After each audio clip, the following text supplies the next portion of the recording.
Have you ever sat down with your bank advisor after turning 60 and felt like something wasn't quite adding up? They're showing you charts, talking about safe savings accounts and certificates of deposit, assuring you that your money is protected. But deep in your gut, there's this nagging feeling that you're being sold a story that doesn't match your reality. Here's what your bank will never admit to you. After 60, the advice they've been giving you for decades can actually become the single greatest threat to your financial security. I know that sounds completely backwards. After all, you've spent your entire adult life following the rules, being the disciplined saver, the responsible one who always put money aside for the future. Your bank statements might even look respectable on paper, but stay with me until the end of this video, because what you're about to discover could be the difference between a retirement spent worrying about money and one where you finally have the freedom to enjoy the life you've worked so hard to build. But before we begin, please hit the like button and let me know where in the world you're watching from today. It's always fascinating seeing who's joining us from around the world.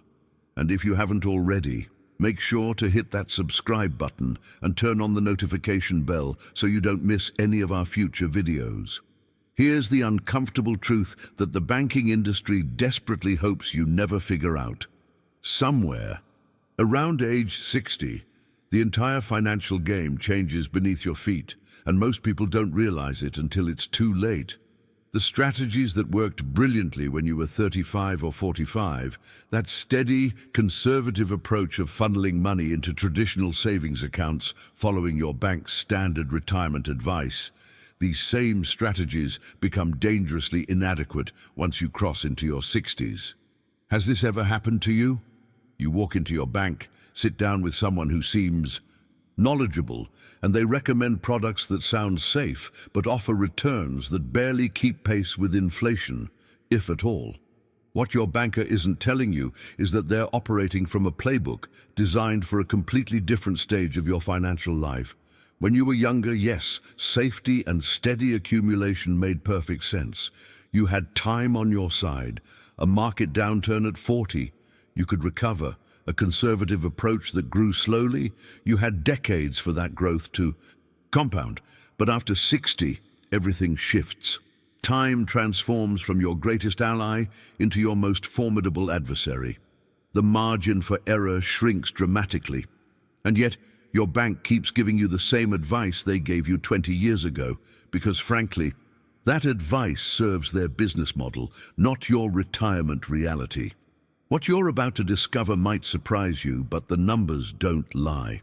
While your bank is encouraging you to keep your retirement savings locked away in accounts earning minimal interest, there's a different approach, one that focuses not on accumulation anymore, but on making your money work actively for you. The question isn't whether you've saved enough. The real question is whether your money is positioned correctly for this new phase of your life. And chances are, if you're following traditional banking advice, it's probably not. And here's why that matters more than you might realize. Think about the fundamental transformation that happens when you hit 60. When you were 35, maybe 42, time was working for you. A market crash. Painful, absolutely. But you had 3 decades to recover. A bad investment decision? You could tighten your belt, work a few extra years, rebuild what was lost. Time was your safety net, your cushion, your most powerful ally in the wealth-building journey. But something profound happens after 60 that most people refuse to acknowledge until they're forced to confront it. Time stops being your friend and starts becoming your adversary. That same market crash that was merely inconvenient at 35 becomes potentially catastrophic at 65. There's no decades-long recovery period anymore. There's no working a few extra years to make up the difference. The runway has shortened dramatically, and every financial decision you make now carries weight that it simply didn't carry before. If you haven't subscribed yet, I genuinely appreciate having you join us. We explore real financial strategies that protect your wealth, not just the hype. Hit that subscribe button and let's continue together. This isn't about being pessimistic or dwelling on uncomfortable truths. This is pure mathematics, and mathematics doesn't care about our feelings. You now have more financial years behind you than ahead of you. That's not a judgment or a criticism. It's just arithmetic. And this mathematical reality demands something most people aren't prepared for: a complete revolution in how you think about and position your wealth. The strategies that built your nest egg over the past 30 or 40 years are fundamentally different from the strategies needed to preserve that nest egg and make it work for you throughout retirement. Your bank doesn't want to have this conversation with you because it requires them to admit that their one-size-fits-all approach doesn't actually fit everyone. Behind the scenes, there's a psychological shift that separates those who thrive financially after 60 from those who struggle. And it's something financial advisors rarely discuss. When you're younger, there's this constant cultural pressure around FOMO, the fear of missing out. Your coworker is making money in cryptocurrency, your neighbor's bragging about their tech stocks, and suddenly your carefully planned strategy feels inadequate, even foolish. That fear drives so many impulsive decisions throughout your working years. But here's the hidden truth about what needs to happen in your mindset after 60. FOMO becomes completely irrelevant.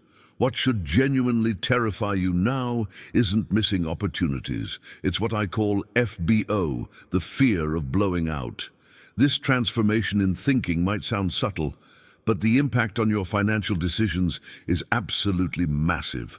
The wealth you've spent 3, 4, maybe 5 decades building can be wiped out by a single moment of weakness, one ill-timed decision where you chase that exciting opportunity everyone's talking about. And the brutal reality, you have virtually no runway left for recovery. Now, I want to go even deeper into what this mindset revolution actually means for the concrete decisions you make with your money. Because understanding this shift intellectually is one thing, but implementing it in real life, especially when everyone around you seems to be playing a different game entirely, that's where the real challenge begins. If you're starting to see your financial situation through this new lens, write in the comments. Time changed. The game. The journey from understanding this concept to actually living it requires confronting something most successful people hate to admit. You can no longer afford the luxury of learning expensive lessons. That aggressive portfolio your bank recommended because you're still relatively young at 62. That hot stock tip your golf buddy swears by. That cryptocurrency your nephew keeps mentioning. Any one of these could represent the single decision that unravels decades of careful planning. And here's what makes this so psychologically difficult. Our entire culture celebrates risk-taking, bold moves, and aggressive growth. We're conditioned to believe that playing it safe means missing out on life's biggest opportunities. But that conditioning was designed for a different stage of your journey, and holding on to it after 60 is like following a map for the wrong destination. When you truly embrace this transformation from chasing opportunities to protecting what you've built, something remarkable happens behind the scenes. That constant anxiety about market run-ups you didn't participate in, it starts to fade. The compulsion to compare your returns with your neighbor's latest investment score, it loses its grip on you. What emerges instead is this incredible clarity about what actually matters at this stage of your life. Durability, reliability, capital preservation. These words might not sound exciting, but they represent the foundation of genuine financial peace. Your focus shifts from how much can I make to how can I ensure what I have continues working for me without putting it at unnecessary risk. It's not about becoming timid or giving up on growth entirely. It's about recognizing that the risk-reward calculation has fundamentally changed, and your decisions need to reflect that new reality. Now here's where things get really interesting, because what I'm about to tell you runs completely counter to everything the financial media wants you to believe. After 60, boring becomes beautiful. I know how that sounds in a world obsessed with disruption, innovation, and the next big thing. The financial news cycle bombards you constantly with stories of overnight fortunes and spectacular investment wins that make traditional approaches seem hopelessly outdated. But there's a paradox here that changes everything once you grasp it. The less thrilling your investment approach becomes after 60, the more thrilling your actual retirement will be. Those dividend-paying stocks your grandfather used to talk about, the ones that sound about as exciting as watching paint dry, the municipal bonds that put people to sleep at dinner parties, that rental property generating predictable monthly income without any drama. These investments lack any adrenaline rush whatsoever. You'll never excite anyone discussing them. But they provide something infinitely more valuable than excitement or bragging rights. They give you the ability to sleep soundly at night, knowing your financial foundation remains secure, regardless of whatever chaos is happening in the markets or the economy. The revelation here is understanding where your financial excitement should actually come from during your golden years. It shouldn't come from checking your portfolio every morning to see if some volatile investment surged or crashed overnight. Real financial excitement after 60 comes from having the freedom and security to actually live your life, to wake up and decide to take that trip you've always dreamed about without worrying whether the market's having a good day or a bad day. If you're starting to see boring investments in a completely new light, write in the comments, security over excitement. This shift in perspective about where excitement comes from represents more than just a change in investment strategy. It's a complete transformation in how you define financial success itself. Most people spend their entire working lives chasing numbers on a screen, treating their portfolio balance like a video game score that needs to constantly increase. But what's the point of having impressive numbers if you're too anxious to actually enjoy the life those numbers are supposed to support? The real measure of financial success after 60 isn't whether you beat the market last quarter or whether your returns look impressive compared to some benchmark. It's whether you can wake up on a Tuesday morning and decide to visit your grandchildren across the country without agonizing over whether you can afford the plane ticket. It's whether you can pursue that hobby you've always wanted to try without guilt or financial stress. It's whether you sleep peacefully at night instead of lying awake, worrying about what tomorrow's market open might bring. But achieving that kind of freedom and peace requires understanding what destroys it. And here's where we need to talk about something critical. If you were to examine the wreckage of destroyed retirement portfolios, and believe me, there are far too many of them, you'd discover something fascinating. Almost every single one contains the same 3 toxic ingredients, like a poison recipe that guarantees financial disaster. These elements are leverage, excessive complexity, and speculative positions. The hidden truth that most people don't realize until it's far too late is that these dangers often come disguised as sophisticated financial solutions, recommended by people who seem knowledgeable and trustworthy. Leverage is probably the most insidious of these 3 because it sounds so professional, so sophisticated. It's just a fancy term for using borrowed money to amplify your investment returns, and banks and brokers make it sound incredibly appealing. Why invest just your own money when you can control so much more? They present it as a tool that smart investors use to maximize their potential. But here's the brutal reality that unfolds behind the scenes, the part they conveniently leave out of the sales pitch. While leverage can enhance your gains when things go well, it absolutely ruthlessly magnifies your losses when markets turn against you.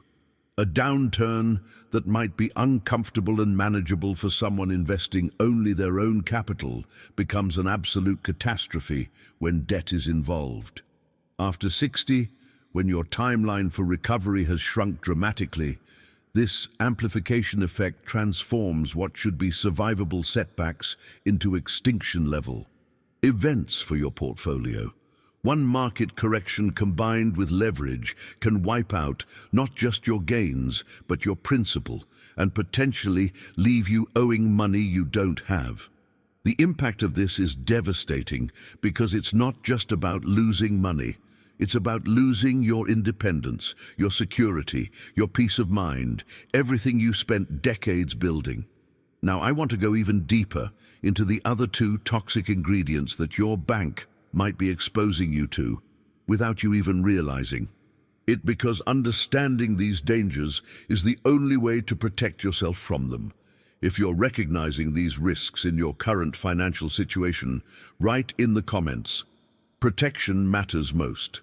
Complexity represents the second toxic ingredient, and this one is particularly dangerous because it's often packaged as sophistication. I've seen this pattern play out countless times.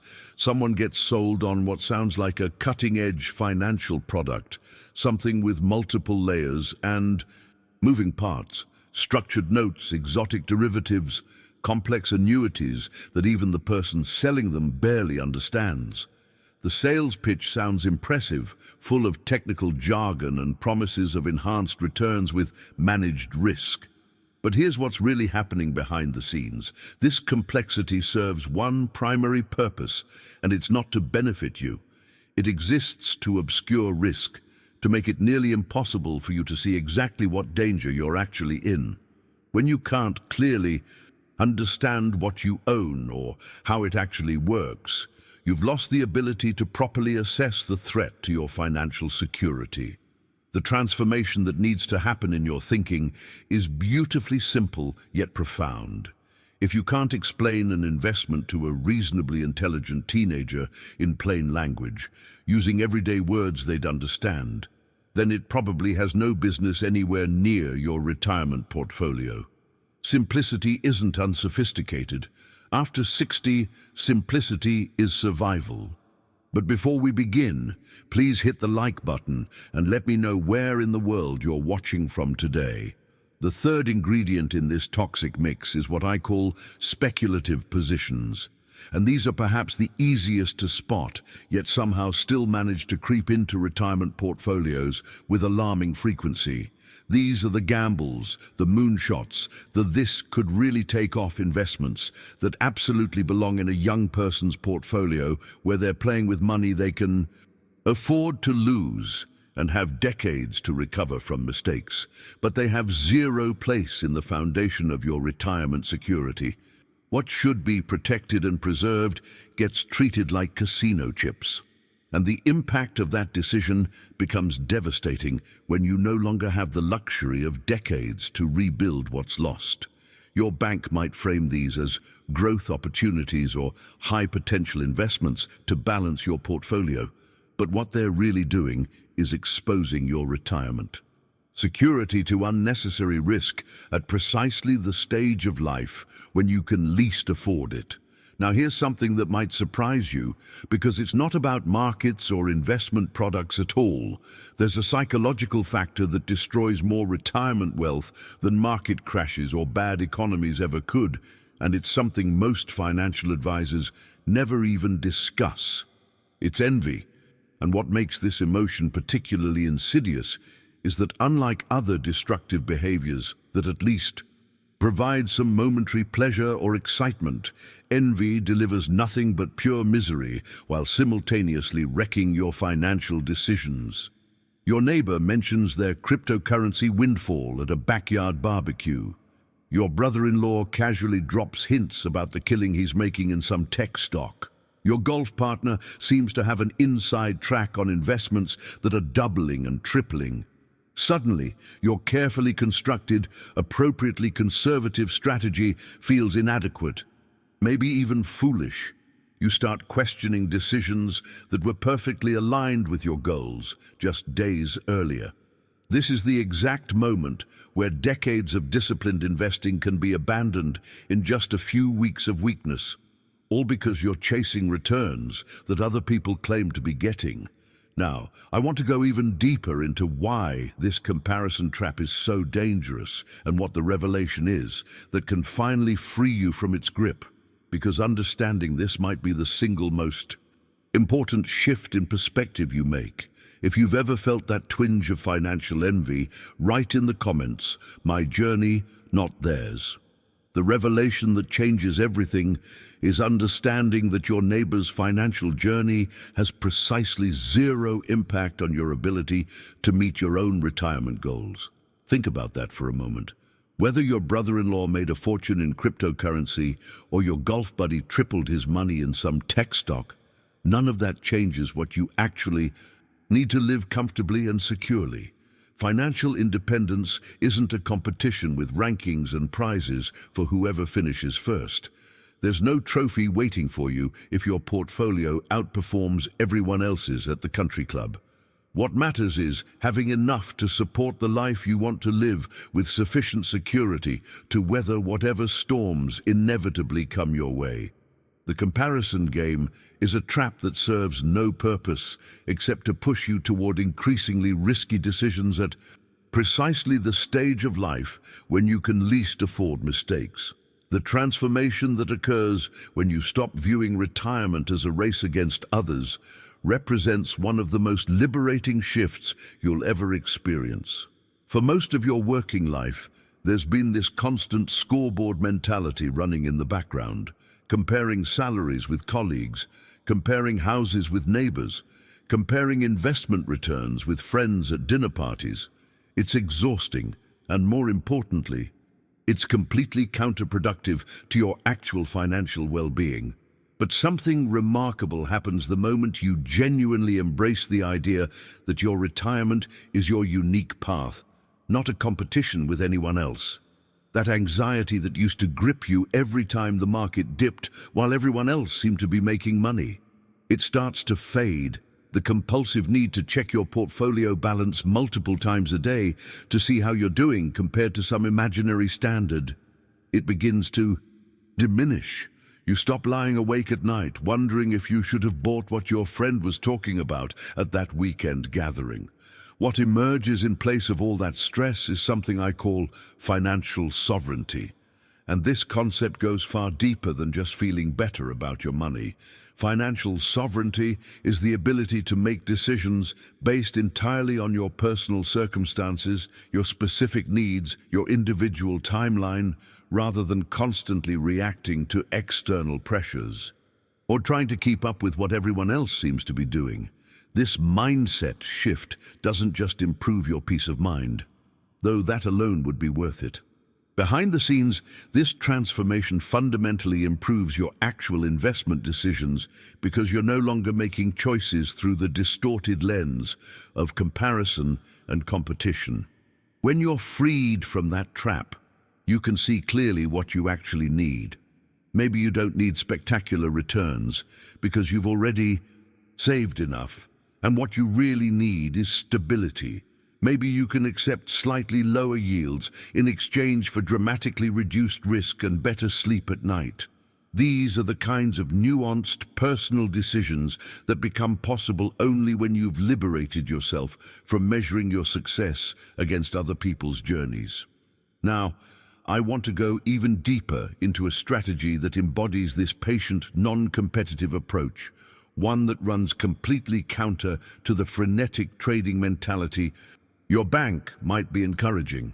If you've started making this mental shift from competition to sovereignty, write in the comments, "My pace, my goals." When you discover a truly exceptional business, one with durable competitive advantages, strong management, and a proven history of rewarding its shareholders, the winning strategy is breathtakingly simple, yet runs counter to everything the financial industry wants you to believe. Here it is. Just hold it. Don't overthink it. Don't try to time. The perfect exit. Don't sell just because it's had a good run or because someone on television says the sector is overvalued. Just hold. This revelation contradicts so much of what you see and hear in financial media because they need you to believe that successful investing requires constant activity, sophisticated timing, buying low and selling high with precision. But the hidden truth is far simpler and paradoxically far more effective for building lasting wealth after 60. The biggest regret that experienced investors consistently express, and I've heard this story more times than I can count, isn't about the losers they picked. It's not about the stock that went to zero or the investment that didn't pan out. It's about the winners they sold too early. They had their hands on something truly valuable, a quality business that was doing exactly what it was supposed to do, generating returns, paying dividends, growing steadily, and they let it go, usually for reasons that seemed perfectly sensible at the time, but proved tragically short-sighted in retrospect. Maybe they sold to lock in profits. Maybe they got nervous about a market downturn. Maybe they heard some expert predict trouble ahead. Whatever the reason, the impact of that decision haunts them years later, when they realize what that investment would be worth if they'd simply had the discipline to hold on. Quality businesses with strong dividends and robust balance sheets provide exactly what you need in retirement. And it's not excitement or the thrill of trading. They provide growing income streams you can count on, quarter after quarter, year after year. They offer relative stability compared to speculative investments that swing wildly with every news cycle. Most importantly, they work for you while you're busy actually living your retirement, not glued to a screen watching every tick of the market or agonizing over when to buy and sell. These investments become like employees in your financial life, showing up reliably, doing their job without drama, and contributing to your financial security without requiring constant supervision or second-guessing. The journey toward embracing this hold quality businesses philosophy extends far beyond just returns. It frees you from the exhausting cycle of constant decision-making that drains so much mental and emotional energy. Should I sell now? Should I buy more? Is this the top? Is this the bottom? When you identify genuine quality and commit to holding it through the inevitable ups and downs, all those anxious questions simply evaporate. You're no longer a trader trying to outsmart the market with perfect timing. You become an owner participating in real wealth creation over time, and that shift in identity changes everything about how you experience your financial life. Now, I want to go even deeper into what separates genuine expertise from the confident predictions you hear everywhere, because learning to distinguish between the two could save you from catastrophic mistakes. If you've recognized that your best returns came from simply holding quality, write in the comments, "Patience wins." The journey toward financial wisdom after 60 requires developing what I call a highly tuned detector for the confidence paradox. And once you understand this pattern, you'll never consume financial information the same way again. Turn on any financial news channel and you'll encounter experts speaking with absolute certainty about where the market is heading, which sectors will explode, exactly what interest rates will do next quarter. They speak with such conviction, such unwavering confidence, that it feels almost irresponsible not to listen and act on their predictions. But here's the hidden truth that reveals itself when you look behind the scenes at actual track records. The louder and more confidently someone proclaims their market predictions, the more likely they are to be catastrophically wrong. This revelation completely transforms how you consume financial information and protects you from following misguided advice that could devastate your retirement security. Genuine expertise doesn't look or sound like what you see on television, and that's precisely why it gets overlooked. Real investment wisdom is characterized by nuanced understanding of probabilities, careful consideration of multiple scenarios, and honest acknowledgement of uncertainty. It sounds tentative, measured, qualified, exactly the opposite of what grabs attention and generates clicks in today's media landscape. The truly knowledgeable investors speak in terms of possibilities rather than certainties, in ranges rather than precise predictions. They say things like, based on historical patterns we might see, instead of, the market will definitely. The impact of understanding this paradox cannot be overstated, especially after 60, when following overconfident predictions can destroy financial security. You spent decades building. When you develop immunity to bombastic predictions, you protect yourself from the costly mistakes that come from acting on someone else's overconfidence, someone who has zero accountability for the consequences of being wrong with your money.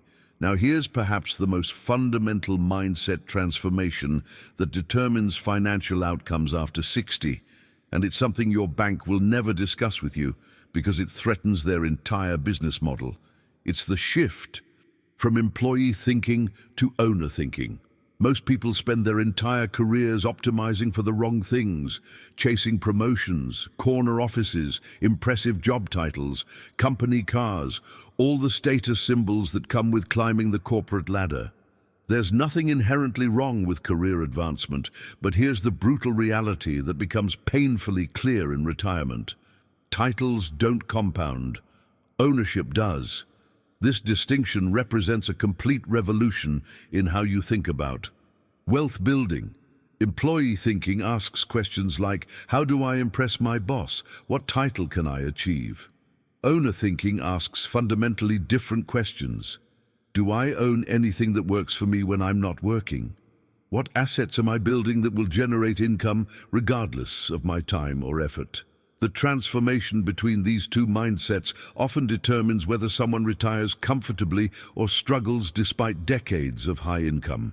Now I want to go even deeper into what owner thinking actually looks like in practical terms, because understanding the concept intellectually is one thing, but implementing it in your financial life after 60 is where real transformation happens.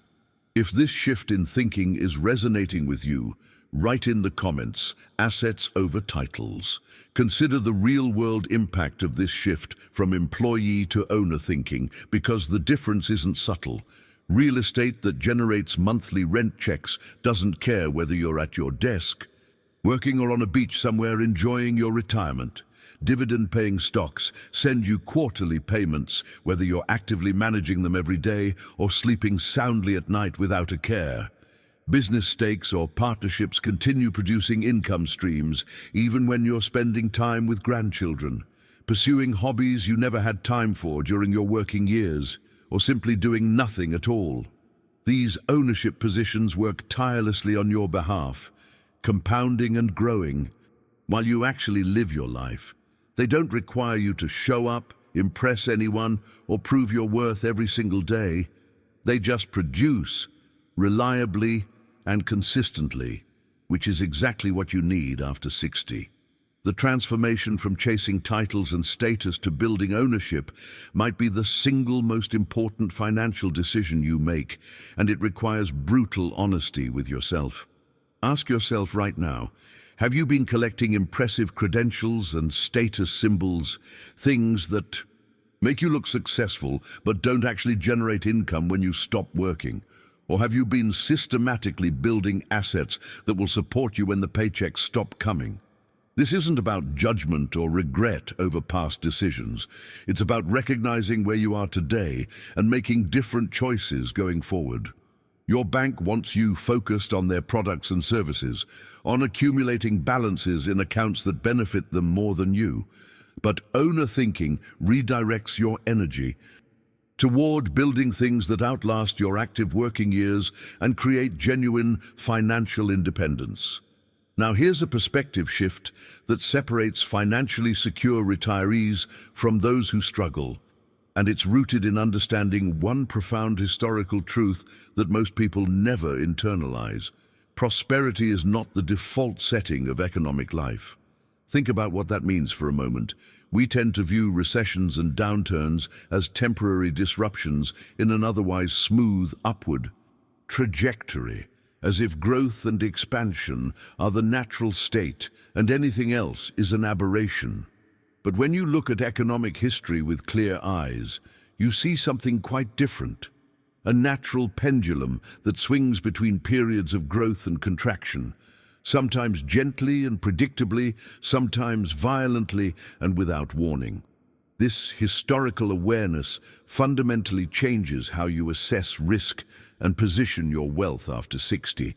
The investors who lived through genuinely difficult economic periods, who witnessed firsthand how quickly prosperity can evaporate and stability can vanish, developed an almost instinctive caution that protected their wealth through subsequent crises.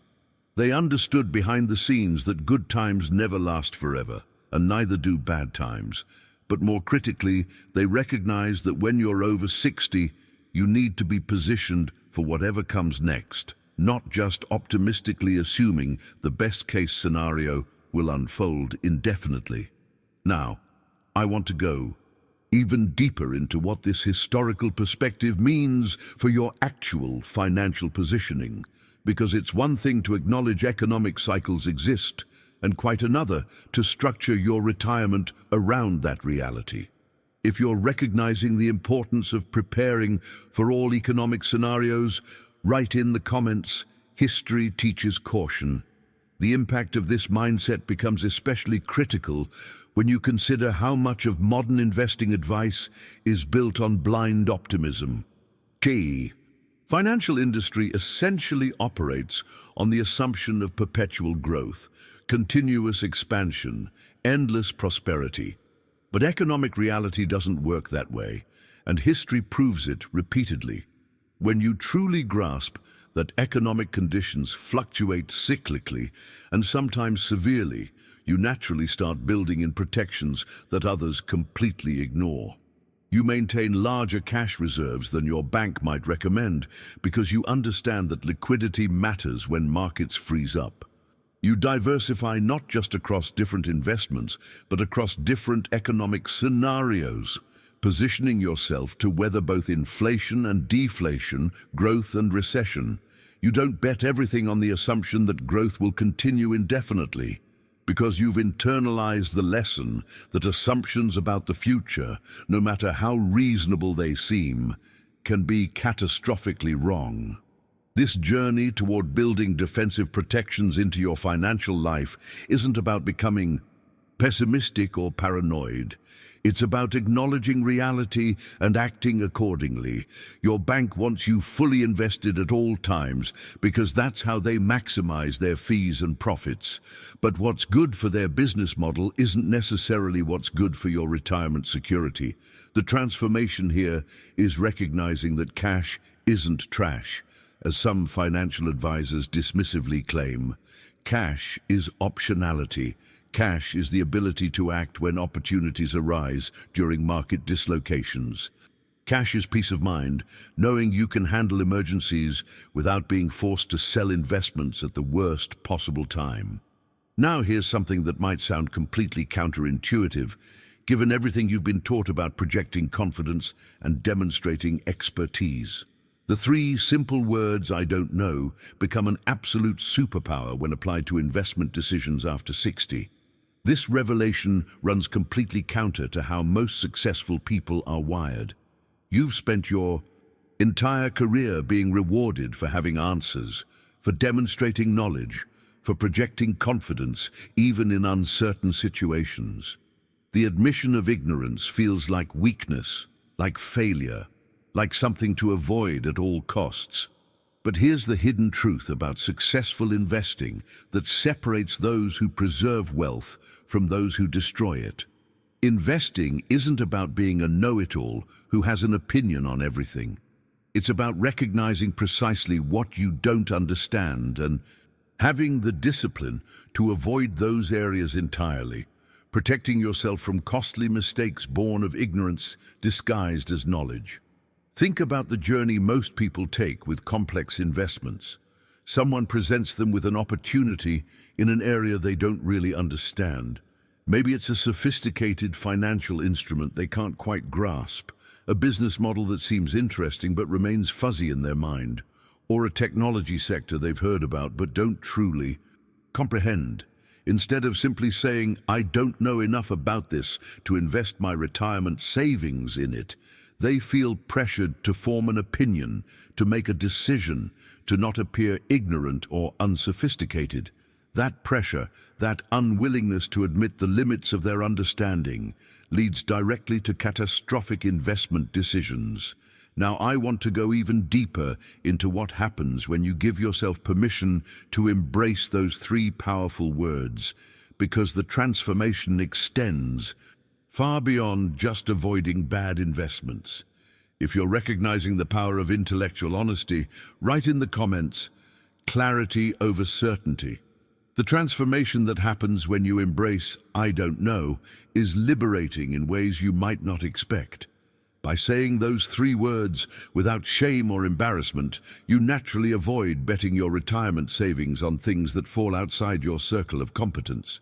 You stick to areas where you can actually make reasonable, informed judgments, based on genuine understanding, not surface-level familiarity or second-hand opinions. This isn't about limiting your opportunities or playing small. It's about protecting yourself from the countless ways that ignorance masquerading as knowledge destroys wealth, especially after 60, when there's no time to recover from expensive lessons.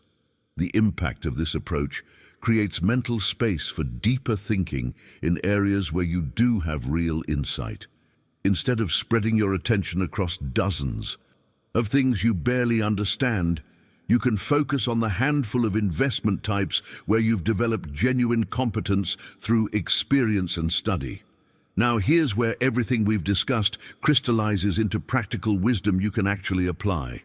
The journey toward protecting your wealth after 60 can be distilled into a surprisingly simple formula, one that focuses more on what you avoid than what you pursue. This revelation transforms how you think about financial security because it emphasizes prevention over action. The three critical habits that shield your retirement from disaster can be reduced to three straightforward subtractions: avoiding debt, avoiding drama, and avoiding reckless people. These might sound simple, almost obvious, but behind the scenes, these three principles protect more retirement wealth than any sophisticated investment strategy ever could. Debt acts as a magnifier for every mistake you make, and understanding this becomes absolutely critical. After 60, a poor investment decision that might cost you 10% of your capital becomes catastrophic when leverage is involved. Think about the mathematics here. If you lose 10% on money you own outright, it's painful but survivable. You still have 90% of your capital intact, but if you're leveraged 2-to-1 and lose 10%, you've just lost 20% of your actual capital. The numbers accelerate downward frighteningly fast when debt enters the equation. After 60, when your ability to earn and rebuild diminishes with each passing year, debt transforms what would be manageable setbacks into potential extinction events for your financial security. The hidden truth here is profound and liberating. Financial freedom often depends less on what you own and more on what you don't owe. Every dollar of debt you carry represents a claim against your future, a vulnerability that can be exploited by circumstances completely beyond your control. Drama represents the second critical avoidance, and this encompasses more than just difficult people, though that's certainly part of it. Drama includes all the emotional turbulence that wastes precious mental energy on reactions rather than thoughtful responses. When you're constantly reacting to market swings, news headlines, or hot investment tips from questionable sources, you're burning cognitive fuel that could be directed toward clear, rational decision-making about your actual financial needs. Now, I want to go even deeper into the third element of this protection strategy, because it might be the most important, yet most overlooked aspect of preserving wealth after 60. If you're recognizing these patterns in your own financial life, write in the comments, "Subtraction protects." The impact of drama on your financial decisions is insidious because it feels completely justified in the moment. Of course, you should worry about that market dip. Of course, you should react to that breaking news about interest rates or inflation or some company's quarterly earnings. But behind the scenes, this constant emotional churn leads to impulsive decisions that almost always damage long-term outcomes. Every time you react emotionally to market noise, you're making a withdrawal from your account of mental clarity and rational thinking. After 60, you can't afford to waste that precious cognitive energy on things that ultimately don't matter to your actual financial security. The transformation. Here is recognizing that most of what feels urgent and dramatic in the financial world is actually irrelevant to your specific situation and goals. The third element might sound harsh, but it's absolutely critical for protecting your retirement wealth. You need to be ruthlessly selective about avoiding reckless, dishonest, or shortcut-addicted people in your financial life. These individuals create a form of social contagion that affects your judgment in ways you might not even recognize until significant damage has been done. When everyone around you is taking excessive risks, those risks start to seem normal, even prudent and conservative. When your social circle celebrates get-rich-quick schemes and mocks disciplined long-term investing as boring or outdated, your carefully constructed strategy starts to feel foolish, even though it's exactly what you need. The hidden truth here is that you become the average of the financial behaviors you're exposed to most frequently. If you're surrounded by people making reckless decisions, you'll gradually drift toward recklessness yourself, often without even realizing it's happening. Now here's where we get to something truly powerful that ties all of this together, a mathematical reality that governs all financial outcomes, yet somehow gets completely overlooked in the constant chase for excitement and spectacular returns. There's genuine magic in steady compounding, but it's the kind of magic that reveals itself slowly, almost imperceptibly, until suddenly you look back and realize the extraordinary power of simple patience. A reliable 7% return, consistently achieved year after year and reinvested, doubles your money approximately every decade. Think about the impact of that simple fact for a moment. With just 15 years of patience, your capital grows by nearly 3 times, without taking extraordinary risks, without making brilliant market predictions, without timing anything perfectly. The revelation here completely inverts conventional financial wisdom and everything your bank might be pushing you toward. The financial media glorifies the spectacular, the stock that quintupled in 6 months, the perfectly timed trade, the investor who called the crash and got out at the peak. But behind the scenes, the patient investor who simply achieves reasonable, consistent returns ends up substantially wealthier than the excitement chaser. Not because they're smarter or luckier, but because they avoided the catastrophic mistakes that inevitably accompany the pursuit of spectacular gains. Now, I want to go even deeper into why this steady approach works so powerfully after 60, when the conventional wisdom might tell you to take more risk to make up for lost time. If steady compounding is resonating with you, write in the comments, consistency compounds. This journey toward embracing steady compounding requires fighting against every instinct that modern culture has cultivated in us. We want results now, excitement today, dramatic gains this quarter. But wealth after 60 isn't built on drama or spectacular moves that make for impressive stories at social gatherings. It's built on the almost boring consistency of reasonable returns accumulating year after year, unthreatened by leverage, undisturbed by emotional drama, and protected from the influence of reckless thinking that pervades so much of the financial world. The quiet power of consistent returns beats flashy gains every single time when you look at long-term outcomes, yet this truth gets buried under the constant noise promoting excitement and action. Now here's the foundation that everything else rests upon, a truth so fundamental and obvious that it often gets completely overlooked in discussions about sophisticated investment strategies and retirement planning. If you don't spend less than you earn, no investment strategy on earth can save you. This brutally simple mathematical reality transcends every clever technique, every sophisticated product your bank might sell you, every hot tip or market insight. The hidden truth reveals itself when you examine real-world outcomes. I've witnessed people earning seven-figure salaries who end up broke in retirement because they consistently lived beyond their means. Every raise triggered a lifestyle upgrade. Every bonus justified a bigger purchase. The income kept climbing, but so did the spending, always staying one step ahead of what they brought in.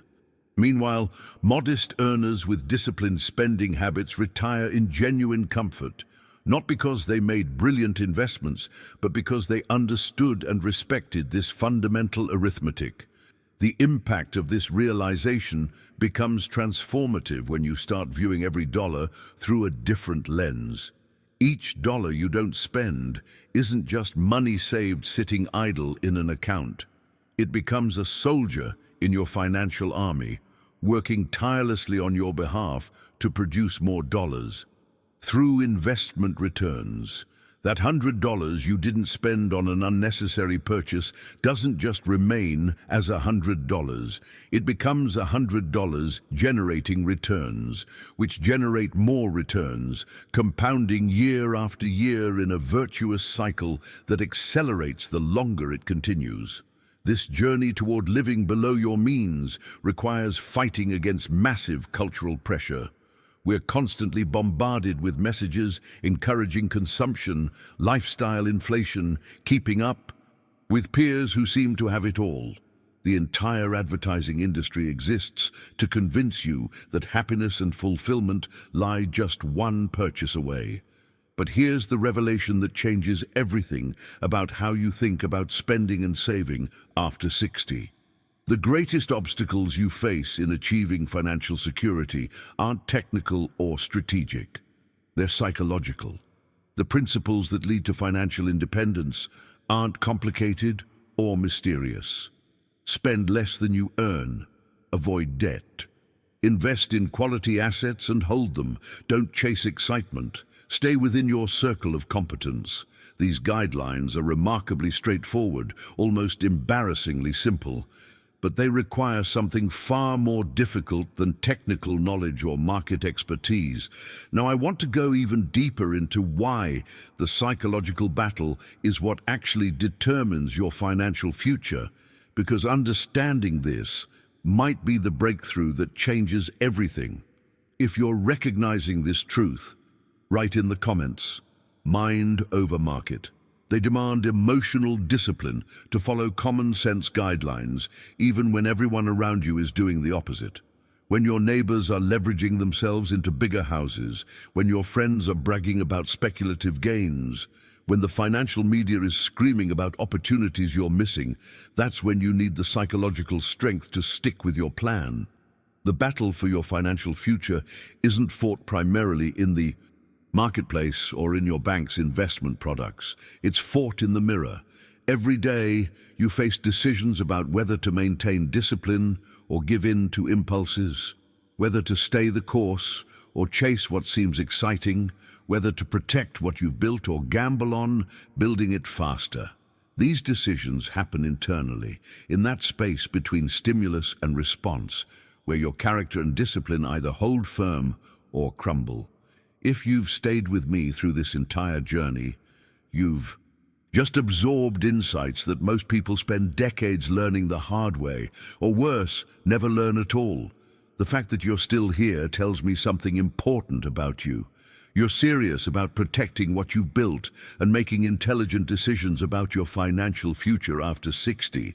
Decisions that don't blindly follow what your bank recommends, but instead align with your actual needs and timeline. That matters more than you might realize. This is exactly the kind of conversation I want to continue having with you. If you haven't subscribed yet, I genuinely appreciate having you as part of this community. We dive deep into financial wisdom that cuts through the noise, the hype, and the half-truths that dominate so much of mainstream advice. Real strategies, honest conversations, no gimmicks. And if you made it all the way to the end, write in the comments defense over offense.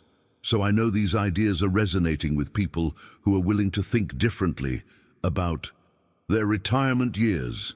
That like button, if this conversation shifted something in how you think about money after 60, go ahead and click it. It's a simple gesture that makes a genuine difference in helping others discover these insights when they need them most. There's a video right here that takes these principles even further, practical steps you can implement immediately to start repositioning your wealth for genuine security. Click and continue with me over there. The conversation's just getting started.